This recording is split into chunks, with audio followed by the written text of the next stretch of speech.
चन्दन ब्रह्म बिथाङा बर' माहारिनि सोमावसारनायजों गोलाव समनिफ्रायनो जड़ित जाबोनाय सासे व्यक्ति आरो BLT आव बिथाङा हाग्रामा महिलारिजोंनो एखेलगे सोमावसारदोंमोन। जेब्ला नेगोशिएशन जायो सरकारजों सावरायनाय जायो बै समाव हाग्रामा महिलारि बिथाङा सरकारजों सावरायनायाव बाहागो लायामोन। जों मिथिगौ गेजेर गेजेरल' मोखां देखायोमोन किन्तु गासैबो खामानिखौ चन्दन ब्रह्म बिथांनि दैदेननायावनो आरोबाव दङ बिथांमोननि आं मुं लाया बे माखासे दैदेनगिरिफोरनि दैदेननायावनो गोरोबथासिम बिथांमोना खामानि मावदोंमोन आरो गोरोबथा खालामदोंमन। गोरोबथा जाखांनायनि उनाव थोंजोङै थांनानै हाग्रामा महिलारि बिथाङा सिआरआव जिरायहैदों बिनि बादै जेबो नङा।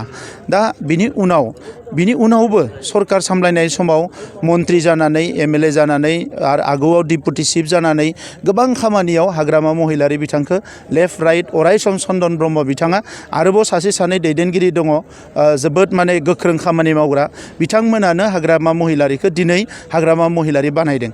दा बिनि उनाव बिथाङा चन्दन ब्रह्म बिथांखौ आं सिनाया सोर चन्दन ब्रह्म होनना बुंनाय लोगो लोगोनो रायजो राजाफ्रा साननो गोनां जादों जे बिथांनि माथायासो माबा थिग गैयै जाखो ना बिथांनि स्वभाबानो बेबायदि मार।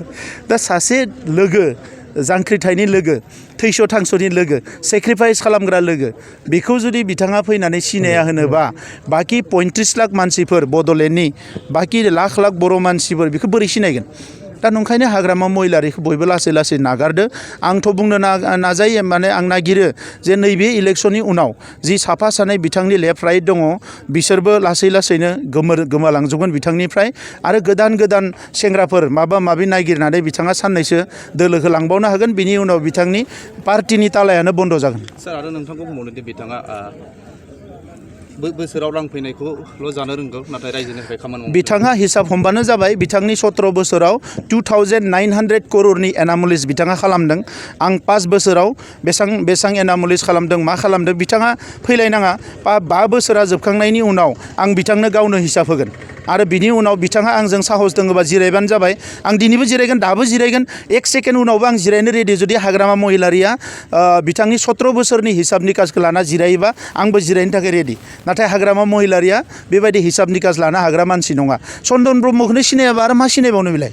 बिथांमोना बिटिआर एकर्डखौ दासिमबो गनायनानै लाया सार बिथांमोना बिथांनि गनायजों बिटिआर एकर्डआ जेबो नङा। बेयाव गोजोन फैबाय सान्थि फैबाय बिटिआरनि सिमाया अरनो थांगासिनो दङ। गोबां खामानि जादों बेखौ रायजो राजाया नुदों। गोबां इन्स्टिटिउसन जागोन बेखौ रायजो राजाफ्रा नुदों। पुलिस मिलिटारिनि गोबां मोनसे समाव इमान अत्याचारमोन दिनै बियो गैला। बिनि बिदा फंबायफ्रा न'आव फैनो हाजोब्बाय बेखौ रायजो राजाफ्रा नुदों। दा बिनि उनाव आरो हाग्रामा महिलारिनि सार्टिफिकेट लानांगौथ' दरकार गैया। हाग्रामा महिलारि बिथाङा मा मानसि बेखौ बयबो मिथिगौ। दिनै बिथांनि सरकार फैनायनि उनाव जौ जुवा बेसां हिंसायारि थासारिफ्रा जालांबाय। बर' समाज जौगानायनि थाखाय बबे मोनसे खामानिखौ बिथाङा मावखो जोंनियाव फैनानै जोङो हाजार हिसाब होगोन दायो। थांनाय BTC इलेक्शनाव बिथाङा न'खर साख्रि होगोन होननानै रायजो राजाखौ फरमायनानै बिथाङा गादियाव फैदों नाथाय बिथाङा दासिम होनो हायाखै। जोङो दासिम जिखिनि साखरि होबाय बिथांनि बायदि माने लाख लाख थाखा घुस जायाखै। बिथांनि बायदि लाख लाख थाखा घुस जानानै बर' मानसिफोरखौनो थगायाखै। जिखिनि साख्रि होबाय कुनु थाइसेबो थाखा घुस होआलासिनो साख्रिखौ मोन्दों आरो इमप्लयमेन्ट जेनेरेशनाव हाजार मानसिफोरखौ जोङो दिनै इमप्लयमेन्ट होनो थांगासिनो दङ आइजोफोर जा हौवाफोर जा। बिनि गासैबो हिसाब निकासफोरखौबो आङो डिसेम्बरनि गेजेराव होगोन। दासिम जोङो बेसेबां इमप्लयमेन्ट होनो हाखो। कंग्रेसनिफ्राय गोख्रों अजन होदों दि बिथांमोना उफ्रा बिसोर गिदिंबाय थानायाव सिगांबो हाग्रामानि समाव दादागिरि आरो दाबो कंग्रेसनि बिजाथि गिदिंनायाव मानो दादागिरि बिथांमोनखौथ' वेलकामसो खालामदो जोङो बेरायनोसो होदो बिथांमोनखौ जोङो बेरायबा जों मोजां मोनगोन। आरो दानि समाव गणतान्त्रिक जि प्रक्रिया गणतान्त्रिक जि आबहावा बेखौ गोख्रों खालामनो थाखाय जों खामानि मावदों। जुदि कंग्रेसआ बबेबा जायगायाव माबा उसुबिदा मोनदोंबा पुलिसनो खोन्थानो हायो इलेक्शन कमिसनाव खोन्थानो हायो आरो बिथांमोना लुबैयोबा जोंनोबो खोन्थानो हायो। Thank you. ब्लকৰ যি বুথ কমিটিৰ মিটিং এই মিটিংখন আমাৰ চৰকাৰৰে বিপদী তথা UPPL দলৰ উপসভাপতি কমিটিৰ সভাপতি আৰু সদস্যসকল লগতে আজিৰ সভাত উপস্থিত হৈ যিসকলে বিভিন্ন পলিটিকেল পাৰ্টিৰ পৰা আহি আমাৰ UPPL দলত যোগদান কৰিলে আপোনালোক সকলোকে অভিনন্দন কৰিলোঁ আৰু স্বাগতম কৰিলোঁ। আজি আমি আকৌ এখোজ আগুৱাই যাবলৈ সক্ষম হ'লোঁ। আমাৰ চৰকাৰৰ উদ্দেশ্য আছিল শান্তি, সমন্বয়, ঐক্যতা, এই শান্তিৰ এনাজৰী, ঐক্যতাৰ এনাজৰী আৰু সমন্বয়ৰ এনাজৰী, সেই এনাজৰীডাল সকলোৱে ধৰি BTCৰ বৃহৎ স্বাৰ্থ, যে স্বাৰ্থটো পূৰণ কৰিবৰ কাৰণে আমি আগবাঢ়ি আহিছোঁ। ইয়াত এখোজ আমাক সহায় কৰাৰ কাৰণে আপোনালোকক ধন্যবাদ জ্ঞাপন কৰিছোঁ।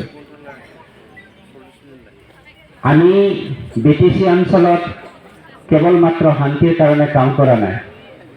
আমাৰ চৰকাৰে সন্মানীয় প্ৰমোদ বড়ো ডাঙৰীয়াৰ নেতৃত্বত, সন্মানীয় গোবিন্দ চন্দ্ৰ বসুমতাৰী ডাঙৰীয়াৰ নেতৃত্বত সকলো জাতি জনগোষ্ঠীক সামৰি পেলাই যেনেকৈ আমি এক্সপ্ৰেছৰ দৰে যাবলৈ বিচাৰিছোঁ, সেইখিনি আমি সফলতা হ'বলৈ সক্ষম হৈছোঁ যোৱা 3.5 বছৰত।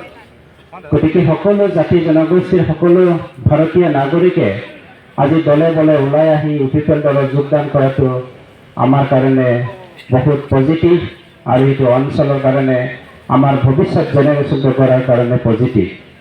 যিয়ে নহওক, আজিৰ সভাখন আমাৰ খুব গুৰুত্বপূৰ্ণ, য'ত নেকি আমাৰ 13 তাৰিখে ইলেকশ্যন হ'ব। সেই গতিকে আজিৰ সভাখন ভালদৰে আমি যেন আগুৱাই নিব পাৰোঁ, বা ঈশ্বৰে যে আমাক আশীৰ্বাদ কৰে, আজিৰ দ্বাৰাই আমাৰ ভৱিষ্যত জেনেৰেশ্যনটো কৰাত আজি সংকল্পবদ্ধ হ'বলৈ সক্ষম হ'ম, সেইটো চিন্তাৰে কামনা কৰি আজিৰ যি সভা, সেই সভাখন মই উদ্বোধনী কৰিলোঁ বুলি ঘোষণা কৰিলোঁ আৰু মোৰ বক্তব্য সামৰিছোঁ। ধন্যবাদ।